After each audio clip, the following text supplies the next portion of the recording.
ಜೈ ಶ್ರೀರಾಮ್. ಜೈ ಶ್ರೀರಾಮ್ ಅಪ್ಪಾಜಿ, ಜೈ ಜೈ ಶ್ರೀರಾಮ್ ಅಪ್ಪಾಜಿ. ಏನ್ ಸ್ವಾಮಿ ಇದು ಅದ್ಭುತವಾಗಿ ಪವಾಡ ಆಗಿದೆಲ್ಲ ನಿಮ್ ಮನೇಲಿ? ಹೌದಪ್ಪಾಜಿ, ಅದ್ಭುತವಾಗಿ ಆಗಿರೋದು ರಾಯರ ಅನುಗ್ರಹದಿಂದ. ಅಂದ್ರೆ ರಾಯರ ಏನ್ ಮಾಡ್ತಾ ಇದ್ರಿ? ಹೆಂಗೆ ಇದು? ಏನ್ ಪೂಜೆ ಮಾಡುವಂತ ಸಂದರ್ಭದಲ್ಲಿ ಏನ್ ಮಾಡಿದ್ರಿ ನೀವು? ಅಪ್ಪಾಜಿ, ನಾ ಪೂಜೆ ಮಾಡೋ ಸಂದರ್ಭದಲ್ಲಿ ಪೂಜೆ ಆಯ್ತಪ್ಪಾಜಿ. ಗಂಧ ಹಚ್ತಾ ಇದ್ದಪ್ಪಾಜಿ ನಾನು. ಹ್ಮ್ ಸ್ಟಾರ್ಟಿಂಗ್ ದೀಪ ಹಚ್ಚಿದೆ ಅಪ್ಪಾಜಿ ನಾನು. ಹ್ಮ್ ದೀಪ ಹಚ್ಚಿ ನಾನು ಗಂಧ ಹಚ್ಚುವುದು ಸ್ವಲ್ಪ ಆ ಕಡೆ ಈ ಕಡೆ ನೋಡ್ತಾ ಇದ್ದೆ. ದೀಪ ಒಮ್ಮೆ ಸಡನ್ಲಿ ಸರಿತಪ್ಪಾಜಿ. ಹ್ಮ್ ಸರಿತಲ್ಲ ಅಂತೇಳಿ ನಾನು ಮತ್ತೆ ಮೊಬೈಲ್ ತಗೊಂಡು ವಿಡಿಯೋ ಮಾಡಾಕತ್ತೆ ಅಪ್ಪಾಜಿ. ಹ್ಮ್ ವಿಡಿಯೋ ಮಾಡ್ತಾ ಇದ್ರೆ ರಾಯರ ಸ್ತೋತ್ರ ಹೇಳ್ತಾ ಇದ್ದಪ್ಪಾಜಿ. ಒಂದ್ ಕ್ಷಣದಲ್ಲಿ ರಾಯರು ಇದ್ದಾರೆ ಮನಸ್ಸಲ್ಲಿ ಒಂದು ರಾಯರ ಸ್ತೋತ್ರ ಹೇಳೋದೊಂದು. ರಾಯರ ಒಮ್ಮೆಗ್ಲೆ ನಾನು ಇದ್ದೀನಿಪ್ಪ ಅಂತೇಳಿ ದೀಪನ ಒಂದ್ ಕ್ಷಣದಲ್ಲಿ ಸರಿಸ್ಬಿಟ್ರಪ್ಪಾಜಿ. ಈ ತರ ಆಗಿರೋದಪ್ಪಾಜಿ. ಅದು ನಿನ್ನೆ ಬೆಳಗ್ಗೆ ಆಗಿರೋದು ನಮ್ಮಲ್ಲಿ. ಅಲ್ಲ, ನಾನ್ ನೋಡಿದ ತಕ್ಷಣ ಮೈ ಎಲ್ಲ ರೋಮಾಂಚನ ಆಯ್ತಲ್ಲ ಸ್ವಾಮಿ ಇದು. ಹೌದಪ್ಪಾಜಿ, ಹೌದು. ನೀವು ನಿನ್ನೆ ನಾನು ಕೆಳಗಡೆ ಅಬ್ಸರ್ವ್ ಮಾಡಿದೆ, ಎಣ್ಣೆ ಬಿದ್ದಿಲ್ಲ, ನೀರು ಹಾಕಿಲ್ಲ, ಏನು ಹಾಕಿಲ್ಲ. ಅದು ಇಟ್ಟಿರೋ ಒಂದು ಇದರಲ್ಲಿ ನಾನು ಎಷ್ಟು ಸತಿ ಅಬ್ಸರ್ವ್ ಮಾಡಿದೆ. ಅಬ್ಸರ್ವ್ ಮಾಡುವಂತ ಸಂದರ್ಭದಲ್ಲಿ ಯಾವ್ದು ಕಂಡು ಬಂದಿಲ್ಲ. ಅದು ದೀಪ ಹೇಗೆ ಅದ್ಭುತವಾಗಿ ಸರಿಯಿತು ಅಂದ್ರೆ ನಿಮ್ಮ ಕಡೆನೆ ಸರಿಯಿತು. ಅಂದ್ರೆ ಇನ್ನೊಂದು ವಿಚಾರದಲ್ಲಿ 10 ವರ್ಷದಿಂದ ಮದುವೆ ಆಗಿ 10 ವರ್ಷ ಆಯ್ತು, ನಿಮ್ಗೆ ಮಕ್ಕಳಾಗಿದ್ದಿಲ್ಲ. ಅದು ಯಾವ್ದೋ ಒಂದು ಕೆಟ್ಟ ಇದರಿಂದ ಇದಾಯ್ತು. ಮತ್ತೆ ರಿಟರ್ನ್ ಇವಾಗ ಚಿಂತಿಸಬೇಡ ಮಗನೇ, ನಾನು ನಿಮ್ಮೊಟ್ಟಿಗೆ ಇದ್ದೀನಿ ಅಂತೇಳಿ ಗುರು ರಾಘವೇಂದ್ರ ಸ್ವಾಮಿ ಅವರು ಸೂಚನೆ ಕೊಟ್ಟಿದ್ದಾರೆ. ನನಗೆ ಶಾಕ್ ಆಯ್ತು. ಇದನ್ನು ನೋಡ್ತಾ ಇದ್ದೀನಿ ಅದ್ಭುತವಾಗಿ. ಅದು ಎಲ್ಲಿ ನಾನು ಕೆಳಗಡೆ ನೋಡ್ತಾ ಅಬ್ಸರ್ವ್ ಮಾಡಿದೆ, ಏನಾದ್ರು ಎಣ್ಣೆ ಹಾಕಿದಾರ ಹೆಂಗೆ ಏನು ಅಂತಂದು. ಅದು ಏನೂ ಇಲ್ಲ. ಯಾವ ಸ್ವಾಮಿ ಇದು? ನಿಮ್ದು ಮಹಾಲಿಂಗಪುರ ಅಲ್ವಾ?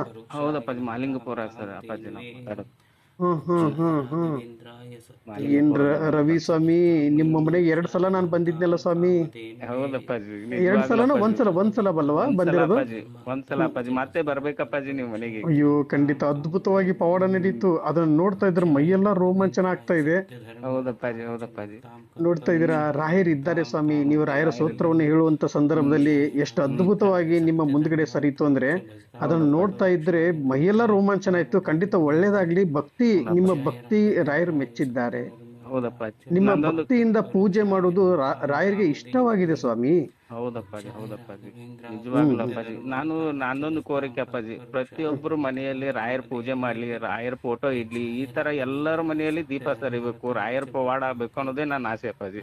ಇಲ್ಲ ಸ್ವಾಮಿ, ಇದು ಯಾಕೆಂದ್ರೆ ಭಕ್ತಿಯಿಂದ ಯಾರು ಪೂಜೆ ಮಾಡ್ತಾರೋ ಅವ್ರ ಮನೆಯಲ್ಲಿ ಖಂಡಿತ ನಿಲ್ಲಿಸ್ತಾರೆ ರಾಯರು. ಇನ್ನೊಂದು ವಿಚಾರದಲ್ಲಿ, ಯಾರ ಮನೆಯಲ್ಲಿ ರಾಯರ್ ಫೋಟೋ ಇಟ್ಟು ಪೂಜೆ ಮಾಡ್ತಾರೆ ಅವ್ರಿಗೆ ಅದ್ಭುತವಾಗಿ ಪವಾಡಗಳು ಆಗುತ್ತೆ. ನಂಬಿಕೆ, ತಾಳ್ಮೆ ಇವೆರಡೂ ನಮ್ಮಲ್ಲಿ ಇತ್ತು ಅಂದ್ರೆ ಖಂಡಿತ ಗುರು ರಾಘವೇಂದ್ರ ಸ್ವಾಮಿ ಅವರು ನಮ್ಮ ಜೊತೆ ಇರುತ್ತಾರೆ. ಎಲ್ಲರ ಪ್ರತಿ ಒಬ್ಬರ ಮನೆಯಲ್ಲೂ ರಾಯರ ಫೋಟೋ ಬರ್ಬೇಕನ್ನುವುದೇ ನನ್ನ ಆಸೆ ಸ್ವಾಮಿ.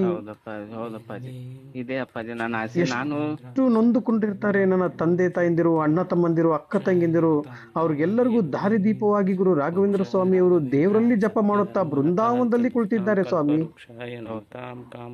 ತುಂಬಾ ಖುಷಿ ಆಯ್ತು. ತುಂಬಾ ನಾನು ವಿಡಿಯೋ ನೋಡಿರ್ಲಿಲ್ಲ, ಇವಾಗ ನೋಡಿದಿನ ನಾನು ವಿಡಿಯೋ ನೀವು ಕಳಿಸಿರೋದು. ನಿನ್ನೆ ಬೆಳಗ್ಗೆನೆ ಕಳಿಸಿದಿನಪ್ಪಾಜಿ ನಿಮಗೆ ನಾನು. ನಿನ್ನೆ ಬೆಳಗ್ಗೆ ಕಳಿಸಿದ್, ನೀವು ನೋಡ್ತೀರಾ ಅಂತ ಯಾರಿಗೂ ಕಳಿಸಿದ್ದಿಲ್ಲಪ್ಪಾಜಿ. ಇವತ್ತು ಬೆಳಿಗ್ಗೆ ನೀವು ನೋಡ್ಲಿ ಅಂತೇಳಿ ನೀವೇ ಫೋನ್ ಹಚ್ಚಿದ್ರ ನೋಡ್ರಪ್ಪಾಜಿ ಇವತ್ತು ಬೆಳಿಗ್ಗೆ. ತುಂಬಾ ಖುಷಿ ಆಯ್ತು ಸ್ವಾಮಿ. ಯಾರು ನೀವು ಪ್ರತೀಕ್ಷೆ ಹೇಳ್ತಿದ್ರಪ್ಪ, ಯಾರ ಮನಸ್ಸು ನೋಸ್ಬೇಡ, ನೀವು ಯಾರ ಮನಸ್ಸು ನೋಸ್ಬೇಡ ಅಂತ ಹೇಳಿ. ಅದೇ ನಾನು ಯಾರ ಮನಸ್ಸು ನೋಸೋದ್ ಬೇಡಪ್ಪಾಜಿ. ನಮ್ಮ ಮನಸ್ಸು ಇನ್ನೊಬ್ರು ನೋಸಲಿ, ಅದಕ್ಕೆ ನಾವು ಬೆಲೆ ಕೊಡೋಣಪ್ಪಾಜಿ. ನೋಡಿ ಒಂದು ವಿಚಾರದಲ್ಲಿ, ಇವತ್ತು ನಾವಿರೋದು ಎಷ್ಟು ದಿವಸ ಇರ್ತೀವಿ ಸ್ವಾಮಿ. ನಮಗೆ ಕೆಟ್ಟದ್ದು ಬಯಸೋರ್ಗು ಒಳ್ಳೇದ್ ಬಯಸೋಣ. ನಮ್ಗೆ ಯಾರು ಕೆಟ್ಟದ್ದು ಬಯಸ್ತಾರ ಅವ್ರಿಗೆಲ್ಲರಿಗೂ ಒಳ್ಳೇದಾಗ್ಲಿ ಅಂತೇಳಿ ಗುರು ರಾಘವೇಂದ್ರ ಸ್ವಾಮಿಯವರ ಪಾದವನ್ನು ಹಿಡಿದು ನಾವು ಕೇಳೋಣ.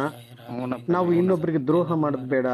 ಇನ್ನೊಬ್ರು, ಯಾಕಂದ್ರೆ ಯಾವ್ದೋ ಒಂದು ಸಂದರ್ಭದಲ್ಲಿ ಕೆಟ್ಟ ಸಂದರ್ಭ ನಡೆದು ಹೋಗಿರುತ್ತೆ, ಅದನ್ನ ಯಾವ್ದು ಮನಸ್ಸಲ್ಲಿ ಇಟ್ಕೋಬಾರ್ದು ನಾವು. ಇಟ್ಕೋಬಾರ್ದು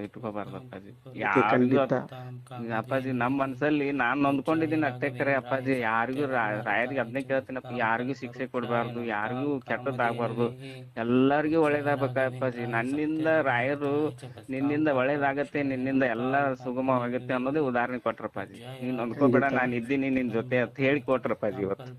ಖಂಡಿತ ಸ್ವಾಮಿ, ಇಲ್ಲಿ ಅಬ್ಸರ್ವ್ ಮಾಡಿದೆ ಅದ್ಭುತವಾಗಿ ಅದು ಮುಂದಕ್ಕೆ ಬಂತು, ನಿಮ್ಮ ಒಟ್ಟಿಗೆ ಬಂತದು. ಅದು ಹಿಂದಕ್ಕೆ ಹೋಗ್ಲಿಲ್ಲ, ಮುಂದಕ್ಕೆ ಬಂತಂದ್ರೆ ನಾನು ಇದೀನಿ ಮಗನೇ, ಚಿಂತಿಸಬೇಡ ಅಂತ ಸೂಚನೆ ಕೊಟ್ರು. ಶರಣಪ್ಪಾಜಿ.